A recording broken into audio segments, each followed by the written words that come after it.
an attack on the Access to Work Fund. Now surely, even this government can't say that that's for those scrounging cripples. Because let's face it, it's got work in the title. But no, before they said anything, before anything was announced, as soon as they won, they announced cuts and changes to access to work. Now, even the DWP itself had a select committee that stated that it could do more, that at the moment it only benefits a minority of the people it could benefit. So, we asked conference to promote that fact and to try and make it better known among our members and among disabled people at large that there is this fund and they can claim it.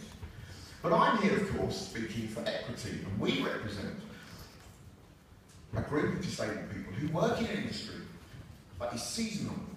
They are all freelancers, and yet when they get a contract, they tend to be under contract for a very short period of time. And you're finding, I know about the NUJ, lots of people also work under this, it's just I'm for equity there. A lot of our members work in this situation where they can be unemployed, but they're resting and they're looking for work. And so they're going for auditions and they need to be supported by Access to Work. But Access to Work doesn't really understand that. Some of them may incur higher costs for staying in digs because, back to my point, if society was fully inclusively accessible, then disabled performers could stay in accessible digs. But unfortunately there aren't any cheap accessible digs, so they have to stay in posh hotels, which Access to Work doesn't like. Because a good friend of mine was recently performing at the National Theatre, and when she told them how much her digs were going to incur, they nearly passed out on the phone. You could have bought a house for that up north, with what they require. Yes, but that's not our fault. We cannot have it. But because it's cheaper to give us money than it is to make the world accessible, we allow society and the government and the media to tell us that we're lucky to be getting those grants or benefits. So we have a whole situation where all freelance people are being really let down by Access to Work. I know that the Musicians Union have got another motion on this because they too suffer this discrimination. And so what we ask is that conference promotes Access to Work. It works with us and our members to highlight the flaws and the issues within the Access to Work system. And it explains to the wider public that Access to Work is a fund that allows disabled people to claim their right in the workplace.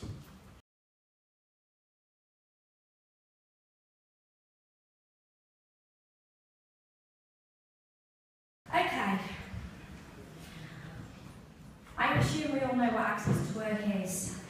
It was set up to help disabled people to obtain and maintain work. That's how it was set up. That's not how things are currently going, unfortunately. But one thing to stress is it is not a benefit in the traditional sense of the word. It does benefit people, but that's something different. What it actually does is it allows more disabled people to work and therefore contribute to the economy. They are hopefully paying tax and national insurance, so they're contributing to the economy. So it's not a handout, as some people would like to think. Disabled people rely on their support so that they can continue to work. The recent cuts have actually caused job losses, and they've actually caused people to be demoted. And put that aside, what about all the distress that it's actually caused people as well? Now, I don't know what our brand new Conservative government have got in store for us. None of us do. I heard 12 billion cuts somewhere along the way. So £12 billion of cuts, Access to Work is definitely going to be in the firing line. Well, they've already made cuts, so God knows what they've got planned. I don't even want to think about it. But there's something in the pipeline.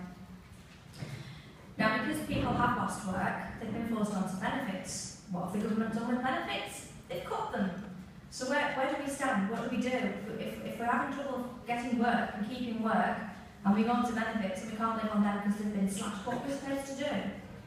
I don't suppose the government care, but it's a point that needs addressing, and I don't understand how the government can justify this. Some say that people actually choose to work freelance for many reasons.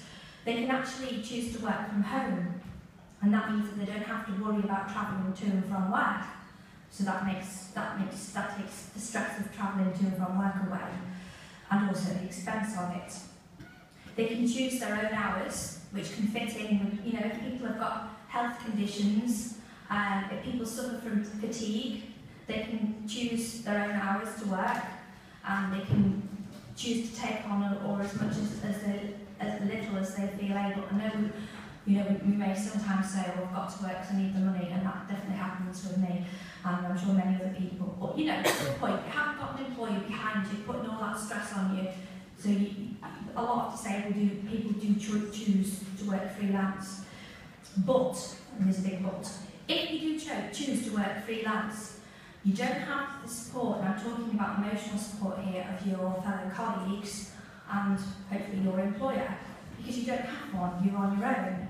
And that can be quite tough, and it can be quite isolating. So there's disadvantages and advantages to working from home. And the main point here is that because of these cuts to access to work, freelancers are now treated as their own employer. So, you go to access to work and you say, I need some help with this, this and this, and I might need this equipment, I need support work or whatever. And they say, okay, right, we're going to do a couple of assessments on you. 1 minute, Colin. Okay, these assessments cost £400 each. I had 2 of them, an ergonomic one and a visually impaired one. Most of the recommendations and the reports that were written subsequent to these assessments were actually refused by Access to Work, and they said, your employer would normally have to pay for these, but as you're your employer, you have to pay for them. And as I can't afford to pay for them, and many other people are in my situation, I don't get them. Now, if I had an employer, I could take him to tribunal. Am I going to take myself to tribunal and sue myself for discrimination? I don't think so. That's not going to happen. So you can see where the dilemma lies. So the last thing I want to say really is there is a petition, and you all heard of 38 Degrees. If not, Google them.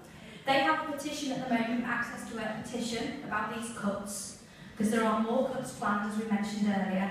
Please, please go. If you don't know where it is, go and Google it, because you'll easily find it. Go on there, sign the petition. I have signed the petition. That's it, Colin. Okay, and please lobby your MPs and get these cuts reversed and halted. Please, please support this motion. Thank you.